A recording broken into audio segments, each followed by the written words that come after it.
This video is sponsored by Kautilya Academy Rewa. Deputy CM का India गठबंधन पर करारा हमला। कहा ना रायबरेली से राहुल जीतेंगे और ना कन्नौज से अखिलेश। यह इत्र की नगरी और इत्र कमल के सिवा कहीं और नहीं डल सकता। वहीं पर केशव प्रसाद मौर्य ने कहा कि आप सुब्रत की संसद बनाकर भेजिए, दिल्ली इन्हें कुछ और बनाकर भेजेगी। इस बार यूपी में नहीं खुलेगा किसी भी दल का खाता। 100 में से 80 सीटें जो हैं उनकी हैं, उनमें से 20 में भी बंटवारा है। आपको बता दें कि केशव प्रसाद मौर्य ने कहा कि सबका साथ सबका विकास के लिए भाजपा के लिए वोट दें। छिबरा मऊ में एक कोल्ड स्टोरेज में डिप्टी सीएम ने जनसभा की और जनसभा को संबोधित करते हुए उस दौरान इन्होंने जमकर इंडिया गठबंधन पर कटाक्ष किया है।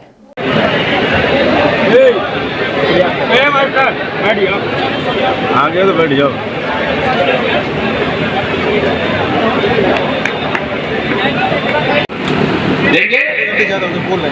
देंगे सब लोग हाथ उठा कर, इधर धूप लग रही है देगा, लेकिन सबको मैं अपील कर रहा हूँ, भारी मतों से भारतीय जनता पार्टी का कमल खिलाइए। और यहाँ तो इत्र की नगरी है। इत्र कोई साइकिल में पड़ता है क्या? पड़ता है क्या?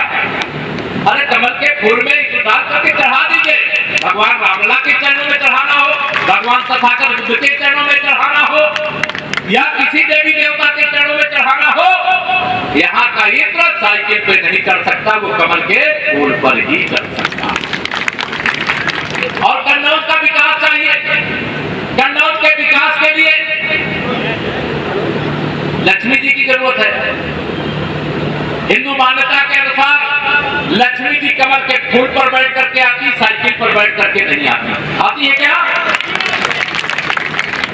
तो कमल का फूल खिलाइए विकास के लिए। लखनऊ में मैं इधर बैठा हुआ हूं, दिल्ली आप सुब्रत पाठक जी को विजयी बना करके यहां से भेजिए, और मैं आपको विश्वास के साथ कह सकता हूं, इस बार आप सुब्रत पाठक जी को यहां से सांसद बना करके भेजेंगे, दिल्ली वहां से इन्हें कुछ और बना करके भेजेगा, यह विश्वास है। इसलिए 2024 के ऐतिहासिक चुनाव में जब इन 5 सालों में हमारा देश 100 साल आगे बढ़ने वाला है, जब इन 5 सालों में हमारे प्रदेश की, हमारे देश की गरीबी दूर होने वाली है, जब इन 5 सालों में नौजवानों के उज्जवल भविष्य के लिए विकसित भारत की एक मजबूत नींव पड़ने वाली है, तब सपा कांग्रेस ने गठबंधन किया। इन लोगों ने 2017 में भी गठबंधन किया था, लेकिन आपने धूल चटा दिया, फूल खिला दिया था। उस समय तो थोड़ा बहुत ये बच गए थे, लेकिन 2024 में कांग्रेस मुक्त उत्तर प्रदेश, सपा बसपा मुक्त उत्तर प्रदेश करने का आपके पास समय है। इन दोनों दलों का इस बार खाता नहीं खुलने वाला। मैं आपको विश्वास से कह सकता हूं कि रायबरेली से इस बार से राहुल गांधी जी अमेठी छोड़ करके भाग आए हैं, इनके दोस्त हैं। इस बार रायबरेली से वो सांसद नहीं बनने वाले हैं।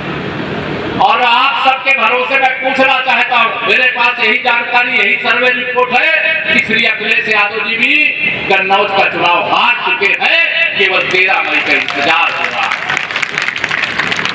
तो ये दोनों जोड़ी जो घूम रही है 2017 से 2024 तक, तो ना एक इनका जोड़ीदार हुआ श्री राहुल गांधी जी, न रायबरेली से जीतने वाले हैं, न अखिलेश यादव जी आप कन्नौज से जीतने वाले हैं। हराओगे? पक्का वादा करना मुझसे, डरोगे तो नहीं? मुझे कोई बताया कि आप अखिलेश के गुंडों से डर रहे हो? डर रहे हो क्या? जरा जो डर रहा है जरा हाथ ऊपर करके बताओ। अच्छा, जो नहीं डर रहे जरा वो हाथ ऊपर करके बताओ। कोई नहीं डर रहे। आप सब याद रखना, मैं 2017 में जब आया था उस समय कहा था कि गुंडागर्दी नहीं रहेगी, अमन चैन का शासन होगा, जेल के अंदर अपराधी माफिया होंगे, इतना सख्त प्रशासन होगा। बताइए काम हमने जो कहा था उस समय किया है कि नहीं किया है? आज गुंडे अपराधी माफिया जेल के अंदर है कि नहीं है? या तो छोड़ करके भाग गए। मुझे अभी पता चला कि यहाँ समाजवादी पार्टी ने बड़ी संख्या में गुंडों और अपराधियों को बूथ बूथ पर पहुंचा दिया। पहुंचाया है क्या? नजर रखना। हम चुनाव आयोग से मांग भी करते हैं, हर गांव की जांच करावें। अगर कोई गुंडा अपराधी माफिया आकर के कन्नौज लोकसभा क्षेत्र में अनधिकृत रूप से है तो उसे बाहर निकाले। लेकिन आप सब डरना मत, इनके पास वोट 20% है, हमारे पास वोट 80% है। और इसलिए मैं नारा लगाया करता हूं, 100 में से 80% हमारा है, 20% में बंटवारा है, बंटवारे में भी हमारा है। हमने सबका साथ सबका विकास किया है, सबके जीवन को खुशहाल बनाने का काम किया है, सबकी समस्याओं का लगभग समाधान करने का काम किया है। लेकिन प्रधानमंत्री मोदी जी ने देश की जनता से वादा किया है, 4 करोड़ से अधिक प्रधानमंत्री आवास अभी तक बने हैं। मोदी जी ने कहा है 4 जून 4 बजे 400 पार करने के बाद 3 करोड़ प्रधानमंत्री आवास बनाने की फिर शुरुआत करेंगे। जिनके पास घर नहीं है उनको घर बना करके देने का काम करेंगे।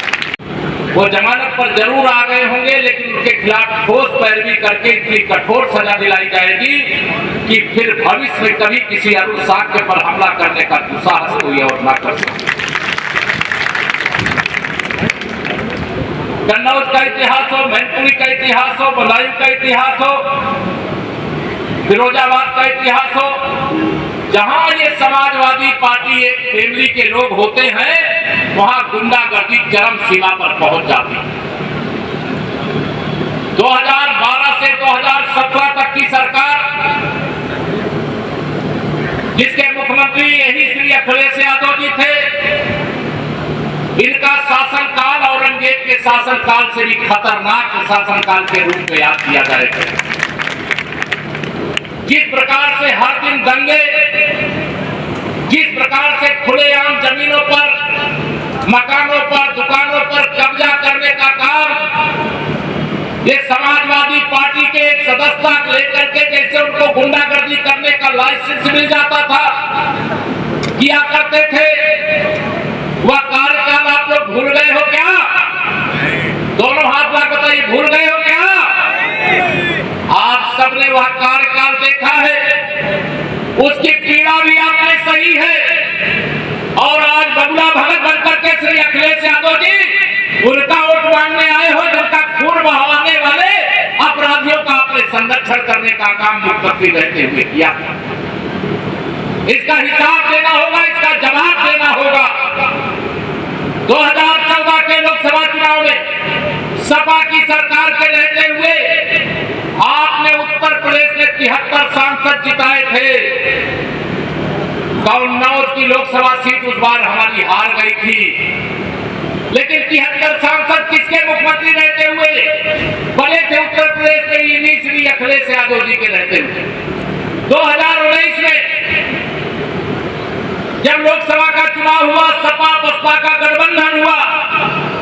जब सपा बसपा के गठबंधन के बाद भी जब सत्ता थी तब तुम्हारी गुंडागर्दी थी, जब सत्ता थी तो तुमने बूथ पर 2014 में कब्जा कर लिया, जब तुम्हारी सत्ता थी तो तुम्हारे गुंडों ने नीरज मिश्रा का हत्याकांड कोई भूला नहीं है।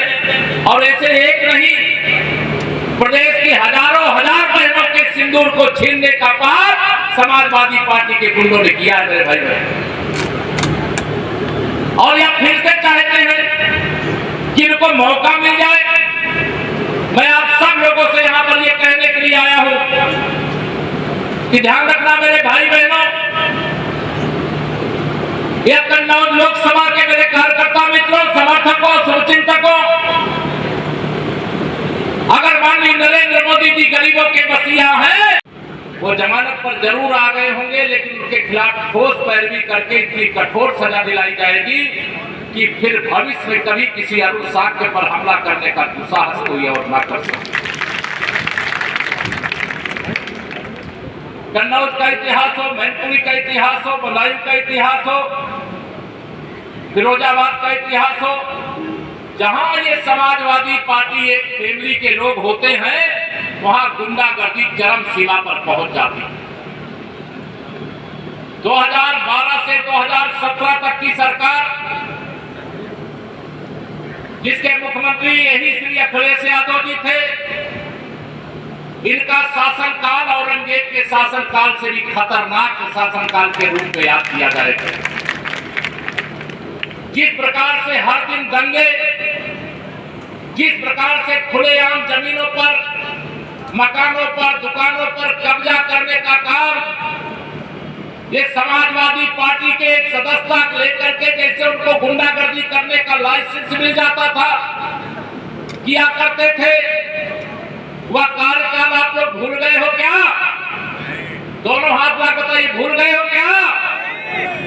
आप सबने वह कार्यकाल देखा है, उसकी पीड़ा भी आपने सही है। और आज बगुला भगत बनकर के श्री अखिलेश यादव जी उनका वोट मांगने आए हो, जिनका खून बहाने वाले अपराधियों का आपने संरक्षण करने का काम मुख्यमंत्री रहते हुए किया। इसका हिसाब देना होगा, इसका जवाब देना होगा। 2014 के लोकसभा चुनाव में सपा की सरकार के रहते हुए आपने उत्तर प्रदेश में 73 सांसद जिताए थे। कन्नौज की लोकसभा सीट उस बार हमारी हार गई थी, लेकिन 73 सांसद किसके मुख्यमंत्री रहते हुए बने थे? उत्तर प्रदेश के इन्हीं श्री अखिलेश यादव जी के रहते हुए। 2019 में जब लोकसभा का चुनाव हुआ, सपा बसपा का गठबंधन हुआ।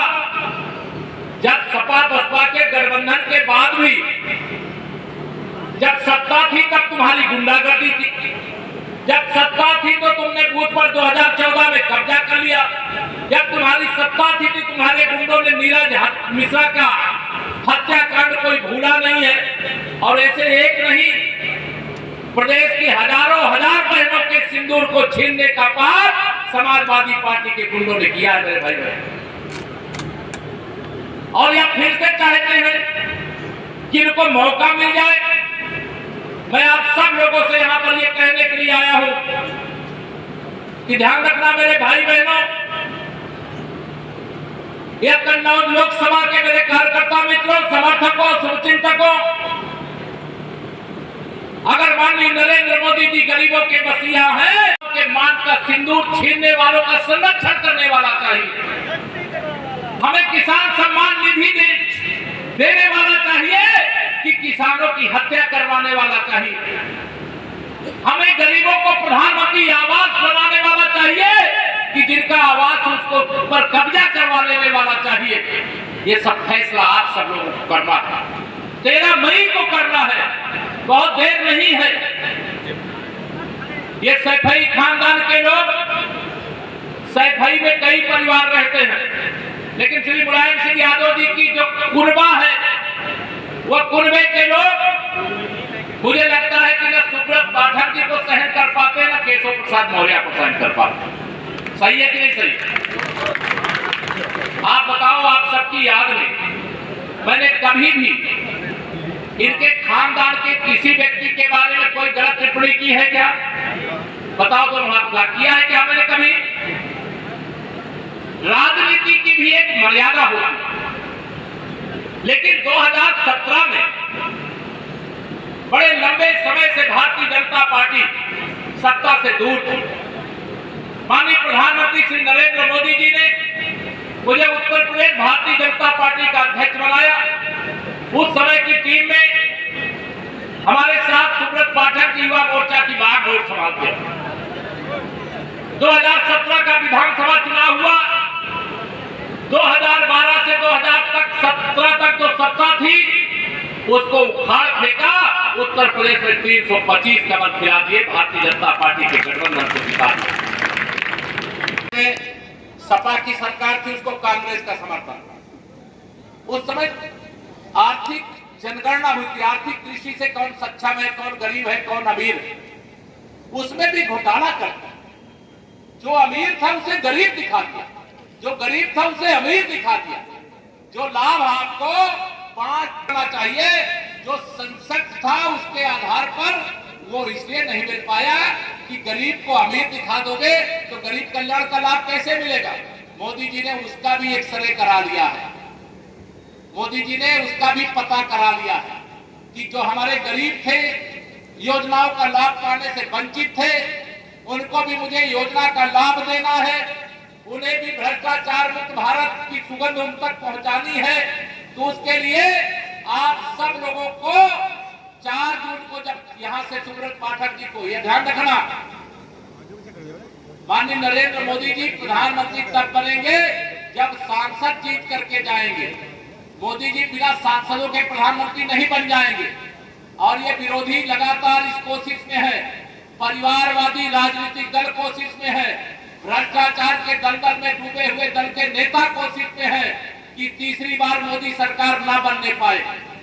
क्या आप मोदी सरकार नहीं बनने देना चाहते हो? क्या बनवाओगे?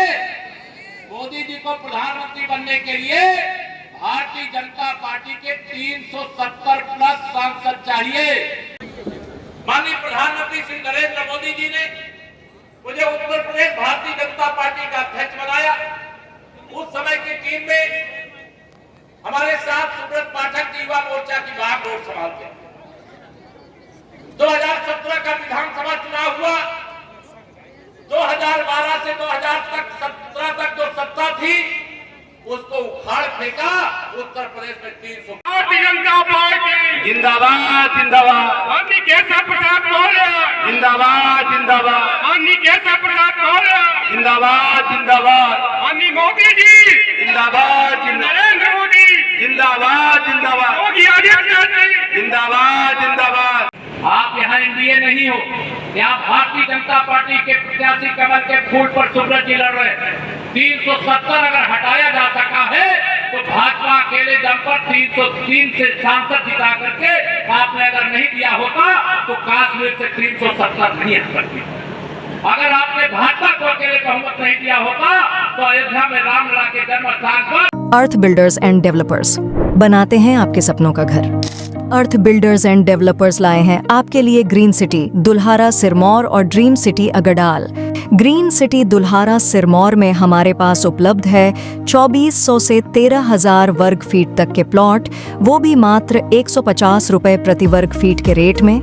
ड्रीम सिटी अगडाल में 1800 से 4000 वर्ग फीट तक के प्लॉट उपलब्ध है 525 रुपए प्रति वर्ग फीट के रेट में। Dream city Agdal Rewa city से मात्र 8 किलोमीटर की दूरी पर, चोराहटा एयरपोर्ट से मात्र 1 किलोमीटर की दूरी पर, रेलवे स्टेशन से मात्र 4 किलोमीटर की दूरी पर। अधिक जानकारी के लिए संपर्क करें 9966931627, 8962758722, 9425377857। हमारा एड्रेस है Arth builders and developers, flat number 311, A block, Samdariya building, new bus stand, Rewa.